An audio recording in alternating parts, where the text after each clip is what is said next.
Olá, bom dia. Sejam todos e todas muito bem-vindos. Muito obrigada por terem saído de casa nessa manhã fria aí, para a gente se esquentar junto. A gente está começando aqui mais uma atividade no Coreto, né? Organizada pelo Regional Mateus Santos, que é um coletivo que pesquisa a linguagem do choro aqui na Zona Leste de São Paulo. E a gente está... essa é mais uma atividade dentro do projeto Choro Resiste, que foi fomentado pela 5ª edição da Lei de Fomento à Cultura da Periferia. Nós temos feito atividades mensais aqui nesse coreto. Tem sido muito, muito bacana, sempre com bate-papo, apresentação, para a gente fomentar aí a linguagem do choro e da música brasileira. E hoje a gente tem o prazer de receber aqui Roberto Seresteiro, nascido em Piracicaba, ele que pesquisa muito, né, a música brasileira, e aí hoje a gente vai conversar um pouquinho sobre isso e sobre Seresta. Então, bora lá? Bom dia, senhoras e senhores. Que beleza. Estamos aqui nesta manhã fria de domingo, mas com muito calor no coração. E é uma alegria estar aqui com vocês. E muito obrigado pelo convite. E vamos bater papo aí sobre música, sobre história, sobre Seresta, sobre choro. Estamos à disposição. Ai, que bom. Obrigada a você por ter aceitado. Eu ia pedir para você começar contando um pouco da sua trajetória e como que você chegou nesse universo da Seresta. Claro. Eu sempre gostei muito de música. Claro que isso é meio genérico, mas eu sempre gostei muito de ouvir música em geral, né? Tinha um ouvido musical muito grande. E comecei ouvindo coisas pop. Sempre fui... Eu gostava muito eu era muito fã do Michael Jackson. Olha só que beleza, né? Na minha infância. Lá na infância. Aí eu comecei aos poucos a descobrir toda a coleção de discos do meu pai primeiro. Meu pai, inclusive, ele começou a me presentear com alguns CDs. Era bem assim, anos 80, começo 90, aquele começo do CD, né? E meu pai começou a me dar alguns CDs e também fitas, aquelas fitinhas cassete ainda, né? Que, aliás, o Vitor Guedes, que está aí, ele adora fita cassete, né? Então, e aquilo, eu fui fomentando um pouco um repertório de música brasileira, primeiro dos anos 70, 60, 70, que era muito a cultura do meu pai, né? Então eu ouvi muito Chico Buarque, Caetano, Gil, todo esse pessoal aí, Toquinho e Vinícius, né? A gente ouvia bastante com meu pai. Mas depois eu descobri também que o meu avô, Armando Salietti, que é o pai da minha mãe, ele era um grande colecionador de discos, só que de uma outra época. Então eu fui aos poucos conhecendo a discografia do meu avô, né, a coleção de discos dele, e ele tinha um monte de disco de artistas que eu nunca tinha ouvido falar.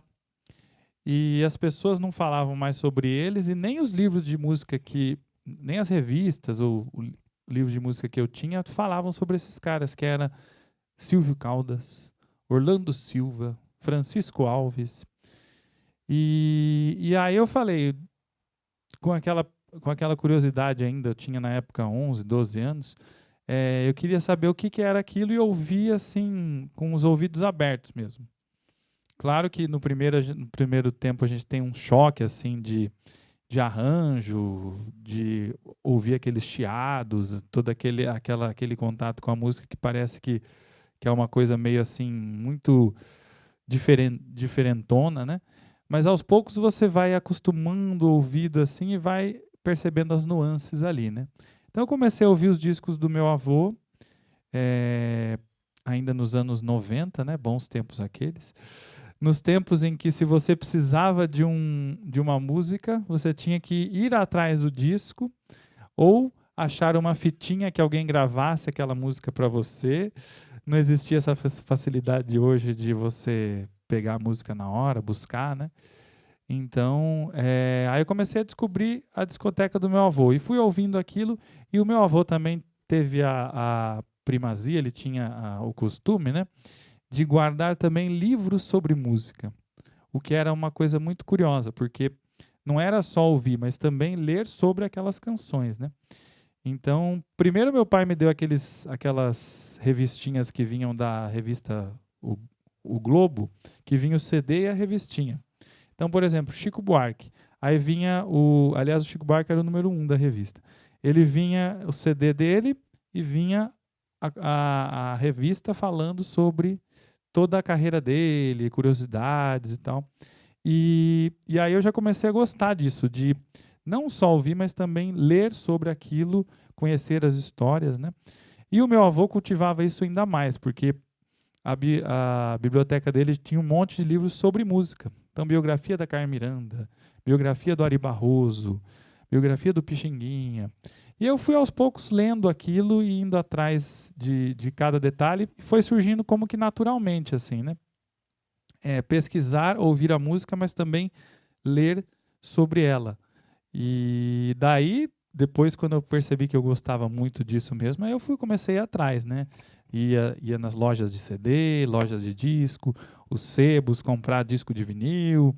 Aí comecei a comprar biografias de compositores. Meu avô também era muito antenado, assim, olha, saiu a biografia do Orestes Barbosa, compra para mim, saiu agora, não sei o quê, porque ele recebia no Estadão, na Folha lá, eu pegava e falava assim, saiu. Daí a gente comprava a biografia da Carmen Miranda, que o Rui Castro escreveu. Então eu comprava, daí presenteava o meu avô, mas também lia o livro, emprestava. Então a gente ficou com essa partilha de conhecimento musical, né? Veio muito assim da família, do meu pai e do meu avô, né? Aí depois, no início dos anos 2000, a gente descobriu, eu e meu avô, e olhando o jornal de Piracicaba, lá em Piracicaba, que existia um encontro na praça do Largo dos Pescadores, que fica do lado do rio de Piracicaba. Olha o cartão postal, né? Do lado do rio tinha um evento mensal promovido pela prefeitura de Piracicaba na época, que se chamava Noite da Seresta. Ou Noite de Seresta, mas acho que era Noite da Seresta, mais assim. E daí a gente viu os anúncios disso, né? Eu, meu pai, meu avô, daí, vamos ver o que é isso. Aí fomos em família. Eu lembro que foi até na primeira vez, eu fui com meu avô, foi minha mãe, meu pai, foi uns tios meus juntos. E aí foi um deslumbramento que eu não posso nem como dizer em palavras, né? Passar isso. Mas foi um deslumbramento porque eu vi aqueles senhores e senhoras cantando aquele repertório que a gente ouvia nos discos. Então, cantando o repertório de Nelson Gonçalves, de Silvio Caldas, Francisco Alves, e os regionais tocando choros instrumentais, acompanhando. E aí eu fiquei louco mesmo, louco, deslumbrado, né, por aquilo. Aí eu falei pro meu avô, nós vamos vir todo mês. E era uma sexta por mês, né? Aí a gente começou a bater ponto neste evento, que reunia, assim, grandes figuras, muitos cantores e cantoras que já tinham seus 70, 80, até 90 anos, e a maioria, muitos eram remanescentes do período da serenata em Piracicaba, que faziam serenatas na noite, mas sempre acompanhados pelo regional de choro. Então tinha essa simbiose também, né, do choro e os cantores, né? Então tinha a música instrumental e a música cantada. E, inclusive, para dar nomes aqui para o pessoal que gosta desse pessoal do interior dos músicos, né? Principalmente a gente tinha o regional do Crispim e o regional do Sérgio Napoleão Beluco, que hoje está com 94 anos lá em Piracicaba, que foi um grande, até hoje é um grande violonista e arranjador e professor de música. E ele arregimentava os músicos que faziam choro. Ele era uma espécie de um aglutinador, fazia as rodas na casa dele, que eram também ensaios, ou ensaio disfarçado de roda, roda disfarçada de ensaio. E de lá saíram grandes músicos piracicabanos, brasileiros, entre eles o Alessandro Penese, né, que foi o grande aluno do professor Sérgio. E também cantavam as grandes figuras da seresta de Piracicaba, Teresa Alves, que era uma grande cantora, falecida recentemente. Tinha também o Zezé Adamoli, que era um cantor da época da serenata. Ele cantava como se fosse o Vicente Celestino nos anos 2000, então era uma catarse, uma simbiose, uma maravilha, um contemplamento ouvir ele, porque ele cantava como se fosse aqueles seresteiros que cantavam na rua nos anos 20, 30, né? Zezé Adamoli. E tinha o Antônio Carlos Fioravante também, que ainda está em atividade. Inclusive, hoje ele é meu parceiro de programa de rádio. Nós temos um programa de rádio lá em Piracicaba há 11 anos. E a gente faz em dupla. Eu e o Antônio Carlos Fioravante. Está com 84 anos também. Mas ouvir essas figuras da música cantando, tocando, o regional do Napoleão Bellucco, tudo isso foi um deslumbramento. Aí eu comecei a bater ponto e em todas. E além de ir nos eventos, né, eu comecei a fazer lição de casa. Tudo que eu ouvia nos shows eu anotava, então eu levava um caderninho e eu ia consultando meu avô, olha aquela música, tal, não sei o quê. E a gente ia anotando e eu ouvia esse repertório o mês inteiro. Então tudo que o Fioravante ou o Zezé Adamoli cantava, ou que eles tocavam lá, a gente ia anotando, até os choros também instrumental a gente ia anotando, para ir curtindo aquele repertório. E na época não existia ainda, estava começando essa coisa do Napster. Não sei quem é que ainda é dessa época, né? Nosso amigo ali, o Napster, que era o precursor de tudo isso que a gente está vivendo hoje, né? De você abria o Napster, colocava a música, e aí ele buscava. Só que, olha só, era uma época interessante, né? Hoje os jovens já não têm mais contato com isso. Você tinha que jogar lá no Napster o nome da música, aí ele buscava no servidor inteiro algum usuário que tivesse aquela música. Só que aí, você só conseguia baixar a música se o cara tivesse... Aí, por exemplo, você achava lá, Chão de Estrelas, Silvio Caldas, Chão de Estrelas. Aí você falava, que legal, o Zezinho lá de Goiás tem, legal. Daí aparecia lá, Zezinho, não sei o quê. E aí você ficava lá e colocava na fila. Só que só quando o Zezinho entrasse, se ele entrasse, né? Aí é que tá. Se ele entrasse um dia, quando ele entrasse, e se no dia ele também tivesse paciência, né? Saco, para ficar esperando você baixar a música dele. Porque avisava também, o fulano, o seresteiro, tá baixando a sua música agora. Deixa e tal, continua, né? Então era uma época muito louca nesse sentido. Aí a gente, na maior parte das vezes, a gente achava essas músicas, sobretudo as serestas, porque não era tão fácil de encontrar nesse servidor de Napster e tudo mais. A gente achava nos discos mesmo, no vinil, na fita, no CD, no máximo, né? Muitas coisas não tinham sido gravadas em CD, né? Então tinha que pesquisar. E meu avô me ajudava nessas pesquisas. Mas eu fui aprendendo esse repertório. E aí, toda vez que tinha esse novo encontro, eu ia lá e ouvia as músicas e cantava junto. E aí os senhores perceberam quem que é esse rapaz que vem. E a gente começou primeiro a gente sentava ali longe, depois a gente já estava sentando quase junto na mesa dos músicos, né? Meio que participando daquilo, né? E aí o Antônio Carlos Fioravante, que até hoje eu chamo de meu padrinho musical, né? O apelido dele é Bolão, porque ele era muito alto e forte, assim, né? E a gente sentava bem perto da mesa dos músicos e ficava ali pedindo música, e o Antônio Carlos Fioravante percebeu que todas as músicas eu cantava, ele olhava assim e começou a notar aquilo, né? Um rapazinho cantando com o avô junto às músicas. Aí um dia ele pegou e começou e pôs o microfone na minha boca. Aí eu cantei direitinho, daí o pessoal aplaudiu e tal. Aí, resultado, ele não pensou duas vezes, ele começou a me chamar para cantar com ele. Então, no meio da música, Vem cá, menino! Bem assim, meio paizão professoral, né? Padrinho mesmo, né? Vem cá, menino, vem cá cantar comigo. E aí eu fui desenrolando aquilo, né? Eu considero que na época eu cantava muito mal. Inclusive o Fioravante falou isso depois, alguns anos depois, que ele cantava muito mal, viu? Mas ele tinha ritmo. Ele cantava muito mal, mas ele tinha ritmo. E aí ele foi me ajudando assim, ó, faz assim, canta mais suave aqui, aqui você usa um grave, aqui você... porque no começo as minhas referências eram de discos, né? Então eu queria imitar a voz do Vicente Celestino, né? Que era aquela coisa muito forte, né? Então queria cantar qualquer coisa assim. Aí saiu uma coisa meio caricatural até, né?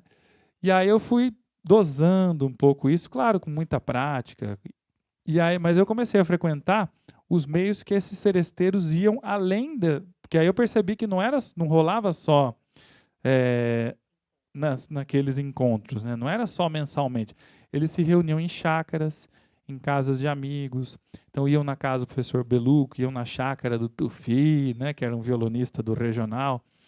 E iam em bares, pequenos bares da cidade, bares que iam esse pessoal que gostava desse som. Então eu percebi que havia todo um mundo assim à parte, né? Que hoje a gente fala muito de bolha, de nicho. Já existia isso e que era totalmente independente assim. O meu maior susto na época foi, nossa, como que onde estavam esses caras que eu só descobri agora, né? Onde estava acontecendo isso?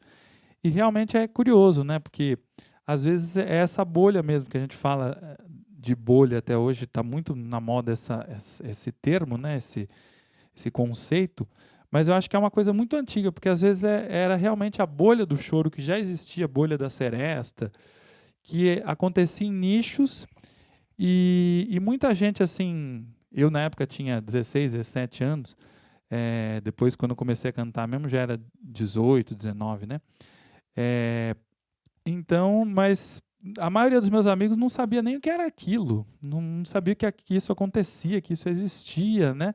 Não chegava nessas pessoas. Mas aí eu descobri que tinha todo um circuito de bares, de eventos que esses senhores fazem até hoje, muitos, né? E só que como que você fazia para chegar nesse nicho, né? Nesta atmosfera, nessa esfera do choro, né? Era interessante. Aí daí eu fui descobrindo isso e comecei a viver um mundo paralelo, assim. Então, meus amigos na época, né, 18, 19 anos, nós vamos na balada, não sei o quê. Não, eu vou no bar do Fúvio lá, que tá tendo seresta. Tinha um bar lá em Piracicaba, que acho que existe até hoje. O bar Quatizinho, que o pessoal tá tocando, bar do Cruzeiro. Aí a maioria nem conhecia esses lugares, ninguém sabia que existia. E uns falavam assim, nossa, mas lá só tem, né? Falava de um jeito até meio pejorativo. Lá só tem, não no sentido pejorativo, no sentido do etarismo, né? Lá só tem velho lá nesse bar, o que você vai fazer lá? Ué, eu vou lá escutar, e aí chegavam os seresteiros com os violões, e eu descobri que existia outros seresteiros, outros chorões, muitos músicos que às vezes nem tocavam nessas apresentações mensais, mas viviam na noite se apresentando, né? Então, aí eu tive um deslumbramento assim, comecei a frequentar esses lugares e cantar, e aí automaticamente comecei a ser chamado para eventos também. Foi surgindo tudo daí foi meio que organicamente assim, né? Nós vamos fazer um show em tal lugar, você vai com a gente cantar lá. Nós vamos fazer um show no clube e tal. E a maioria, assim, eram eventos meio amadores, assim, mais para curtir mesmo, né?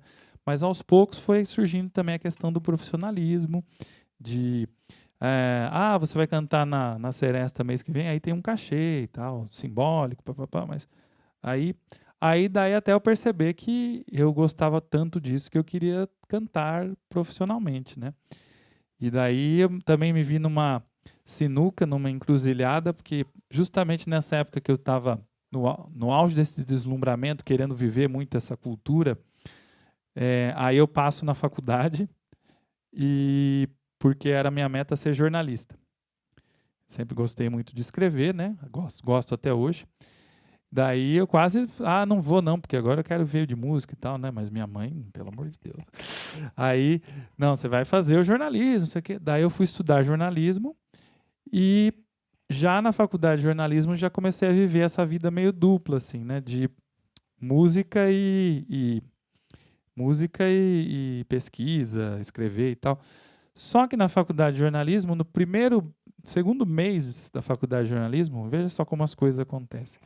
Eu conheci a Inesita Barroso, que virou minha grande amiga, né? Uma pessoa maravilhosa, que foi minha amiga do coração mesmo.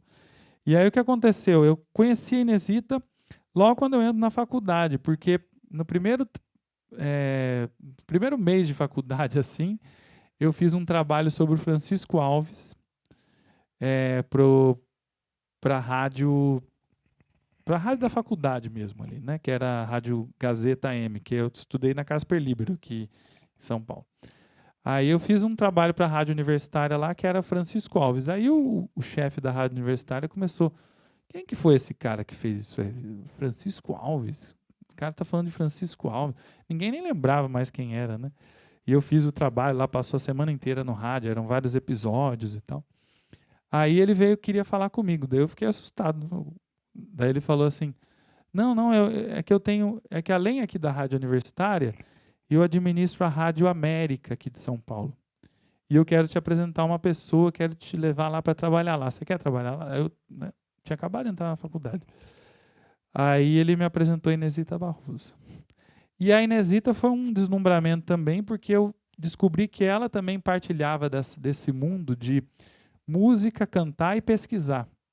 Que a Inesita não só cantava, ela também estudava e pesquisava as músicas que ela cantava. Então, tudo que ela cantava, ela sabia a história dos compositores, dos cantores, ela queria falar sobre o gênero, então ela tinha esse estudo que também os cantores de seresta do interior também têm, o Fioravante, acho que também é muito comum ao pessoal do choro também isso, de não só tocar as músicas ou cantar, mas pesquisar sobre elas. Quem compôs, que ano que ela foi lançada, qual que é a história envolvendo a letra, qual que é a história envolvendo a música. E a Inesita era muito presente nesse sentido de pesquisa também. Aí eu fiquei um amigão dela, eu produzi durante alguns anos o programa Minha Terra, que era exibido, era diariamente, ela apresentava diariamente das 6 às 7 da manhã na Rádio América. E eu produzi com ela esse programa. E quase toda noite a gente saía para jantar. E inclusive ela me ensinou a tomar uísque, que eu não tomava ainda na época. E aí ela foi também me ensinando essa coisa da pesquisa. Ela foi sugerindo coisas. Você que gosta de seresta, ela percebeu o repertório que eu gostava. Por que você não estuda essa música? Você conhece tal compositor? E tudo que ela ia falando, ia anotando e ia indo atrás, né? Inclusive, hoje a gente vai cantar aqui com a orquestra O Cigano, que é uma música do Marcelo Tupinambá, ídolo do meu amigo Vitor Guedes, né? Grande Marcelo Tupinambá, compositor lá de Tietê, que a Inesita Barroso que me falou dele pela primeira vez. Depois eu descobri que o Fioravante lá de Piracicaba também conhecia as obras dele e tal. Porque é tudo meio ligado, né? Esse mundo de seresta, de choro. Mas a Inesita, ela tinha como ídolo aí o Marcelo Tupinambá, gravou muitas coisas dele. E aí ela falou, vai estudar o repertório dele que você vai adorar e tal. Daí tinha a Canção da Guitarra e tinha O Cigano. E aí ela me deu um CD que era ela cantando num show ao vivo com Isaías e seus Chorões, né? E cantando O Cigano do Marcelo Tupinambá, junto com Isaías e seus Chorões. Daí quando eu vi aquilo, eu fiquei louco, né? Daí eu fui depois atrás de outras gravações dessa música, mas foi a Inesita que me deu esse caminho para ouvir a obra do Marcelo Tupinambá. Depois ela gravou várias outras coisas, né? E agora estou feliz de anunciar aqui que nós gravamos com a Orquestra Turuna, com um belo arranjo do Kevin Augusto, que me surpreendeu bastante, porque o Kevin Augusto, um jovem músico e maestro, eu mostrei para ele o talentosíssimo, né? Eu mostrei para ele o Cigano, mas não vai se deslumbrar com isso, né? Vai achar uma música meio estranha, né? E ele, nossa, isso é incrível. No fim, ele fez um grande arranjo os sopros fazendo várias contracantos e uma linguagem belíssima assim de respostas e então no fim um arranjo belíssimo, né? Inclusive nós gravamos isso e até uma gravação meio ante 2025, porque a música tem 4 minutos e meio, né? Quem que ouve 4 minutos e meio de música em 2025, né? Mas gravamos isso, então e aí, o mais legal é isso. Aí, é interessante destacar que a partir desse ano de 2003, que eu comecei a cantar mesmo, na noite de Piracicaba, depois mais comecei a fazer shows pelo interior, várias cidades e tal, e fui descobrindo essa força que tem o choro, né? Que é por isso que é interessante o nome desse projeto aqui, que é o Choro Resiste, né? Eu acho que tanto a Seresta como o Choro são músicas de resistência cultural. Porque é interessantíssimo que isso não chega ao mainstream comercial, né? Então é um mundo paralelo, é um nicho, é uma bolha musical, mas é interessantíssimo como ela continua viva, né? Os chorões continuam a tocar a despeito de todos os modismos musicais, os chorões, os seresteiros, eles continuam fazendo o seu estilo musical, resistindo mesmo, né? Sim, eu vou... Claro, por favor. Você vai que vai. Desculpa. Não, tranquilo. Mas eu vou aproveitar, na verdade, gancho de coisas que você falou, mas só pedir para você falar um pouquinho mais sobre alguma delas. Nesse campo que você comentou da Inesita e das suas pesquisas, eu queria só que você compartilhasse alguma curiosidade que você tenha descoberto, assim, de histórias mesmo, de seresteiros, histórias de músicas. Tem alguma que você acha interessante compartilhar aqui com a gente? Olha, tem muitas histórias. Mas escolhe aí uma, duas. Principalmente a Inesita me contou que ela fazia serenatas em São Paulo nos anos 50. E 40 e 50, né? E essas serenatas eram acompanhadas de Paulo Vanzolini, de Paulo Altran, então grandes figuras da música de São Paulo faziam serenatas nas ruas de São Paulo e também faziam reuniões e saraus, e também a Inesita falava que existia uma palavra que era serão, que era serões, que seria uma espécie de uma roda, também uma espécie de um sarau mais voltado para a música, né? Mas as histórias, sobretudo, é que em Piracicaba também existiam muitas serenatas, mas as histórias, sobretudo, é interessante perceber o quanto essa música ela foi sobrevivendo com a força dos seus apaixonados, né? Então, todos eles contavam isso, de que existia uma paixão muito grande pelo gênero, né? A Inesita contava que quando surgiu a bossa nova, principalmente no começo dos anos 60, final dos anos 50, começo dos 60, todo esse estilo de música foi deixado meio que como uma coisa assim secundária, né? E aí a Inesita falava mesmo, aí eu fui para a rua. Quer dizer, ela começa a fazer serenata, shows em praças, né? Porque parece que no meio televisivo, radiofônico principal, esse tipo de música já não interessava meio comercialmente, mas as pessoas continuavam se reunindo e fazendo isso, né? Então, é interessante pontuar mesmo essa questão da resistência, né? Até o jeito que ela cantava, a Inesita falou muito sobre isso, e o Roberto Luna, que eu conheci bastante também, foi muito meu amigo. Roberto Luna, que cantava seresta, cantava samba-canção bastante, né? Já ia por uma praia também do bolero, mas ele contava que nos anos 60 ele era considerado cafona, brega, e aí ele chegava, por exemplo, num meio onde estavam reunidos os papas da bossa nova, ou da música moderna dos anos 60 já, e havia um estranhamento, porque ninguém mais cantava daquele estilo, e a Inesita, ela teve que ela sofreu vários preconceitos aí por ser uma cantora com um vozeirão e um contralto, né? Então ela tinha uma voz muito grave e forte, né? E aquilo era totalmente, teoricamente, anti-bossa-novístico, anti-comercial dos anos 60 para frente, né? E, no entanto, ela seguiu, né? Cantando daquele jeito altamente personalíssimo, né? Então, a gente vê isso também com outros cantores, por exemplo, o Vicente Celestino, que ele cantava no estilo pré-microfone, começou a cantar no estilo mecânico, né? E, no entanto, veio o microfone, veio a bossa nova e ele continuava um dia,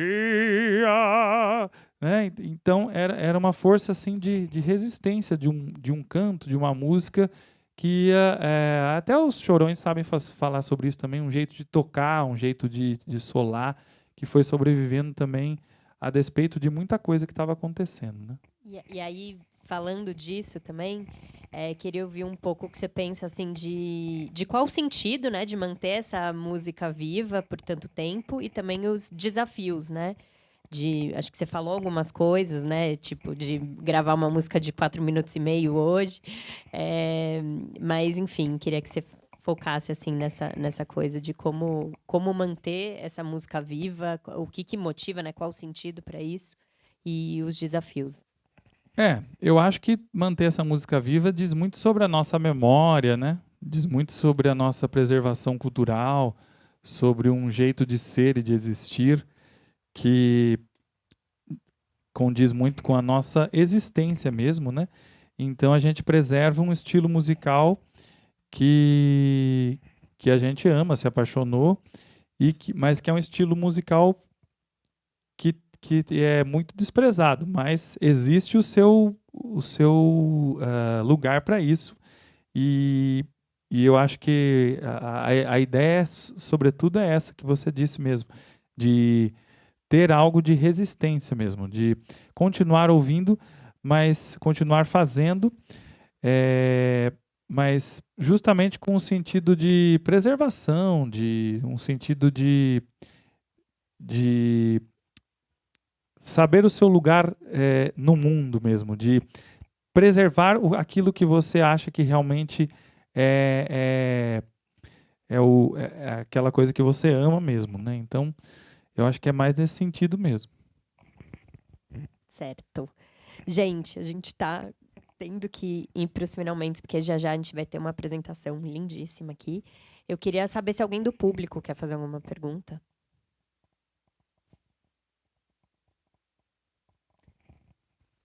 Ninguém?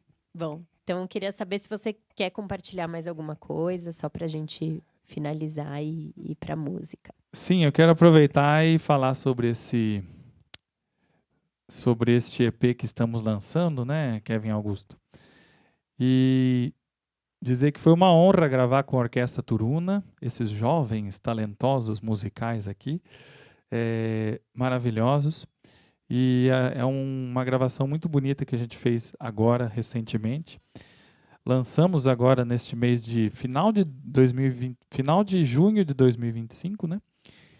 Inclusive com a participação do Rafael Toledo aqui conosco, que beleza, né? Mas eu acho que é interessante porque a gente gravou coisas assim totalmente aleatórias, né? A gente gravou o Café Society, que é um samba do Miguel Gustavo. E o Miguel Gustavo era um tirador de sarro, assim, é um samba muito debochado, debocha um pouco do high society, né? Então, ele tira sarro um pouco dessa elite brasileira dos anos 50, falando de dentro ali, né? Como se fosse um bufão filosófico ali, né? Tirando sarro do próprio meio que ele está desfrutando ali, né?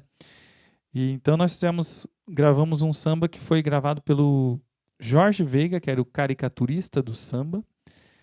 E também gravamos uma música do Noel Rosa, que se chama Quem Dá Mais, que é de 1932, e essa música se chamava Leilão do Brasil, que já era uma tentativa do Noel de sacanear um pouco, fazer uma ironia, um sarcasmo sobre o Brasil estar vendendo suas riquezas ou seus patrimônios, né? Então, são ironias finas que eram feitas, né? E a gente gravou também do Marcelo Tupinambá, o Cigano, essa música de 4 minutos e meio. E é interessante porque as gravações são totalmente atemporais, assim, elas são totalmente falam de um universo que é muito próprio, né? Então, a gente até brincou várias vezes que o Quem Dá Mais, por exemplo, falando dessa música de 4 minutos e meio, mas o Quem Dá Mais tem uma introdução de quase 1 minuto. E hoje é difícil você encontrar uma gravação de qualquer gênero aí que você tenha uma introdução de 1 minuto, né? Então, mas a ideia é justamente jogar com esse mundo mais da seresta mesmo, né? Do choro. Então, é uma música que resiste em polos e nichos, né? Essa é interessante dizer que são, ou como dizia o Pierre Bourdieu, né? Os campos simbólicos, né? Então, é uma música que resiste num espaço de poder simbólico, mas ela continua existindo e a gente vai buscar essas referências antigas. Então, eu acho que é interessante da parte tanto dos chorões como dos seresteiros de sempre pesquisar a obra de compositores de várias épocas, assim, sem muitas amarras, sem muito preconceito, sem muita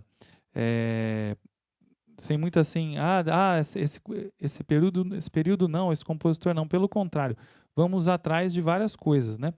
Então, buscar a obra do Noel, buscar a obra do Marcelo Tupinambá, buscar a obra do Miguel Gustavo, né? Então são coisas que acho que está presente na pesquisa e na vivência dos chorões e seresteiros, que é essa coisa do... Tanto que o Orquestra Turuna aí tem repertório de Chiquinha Gonzaga, Anacleto de Medeiros. Então são coisas que realmente você tem que pesquisar para conhecer, né? Eu acho que está presente na veia musical dos chorões e seresteiros essa cultura da pesquisa e essa cultura da difusão da obra e vida desses compositores aí. Muito obrigada. Então vamos ouvir agora um pouco, né, na prática. Acho que vai ser muito bonito a gente estar aqui nesse coreto, ouvindo essas músicas e mantendo essa música viva. Obrigada pelo papo. Será uma honra e vamos lá, e acho que vamos ter uma degustação musical maravilhosa aqui. E é uma honra estar aqui com a Orquestra Turuna e com o Regional Matheus Santos. Muito obrigado pelo convite. Fiquei muito feliz em estar aqui nesta manhã. E muito obrigado pelo papo. E acho que é isso. Vamos continuar pesquisando, cantando e resistindo. Isso aí. Obrigada.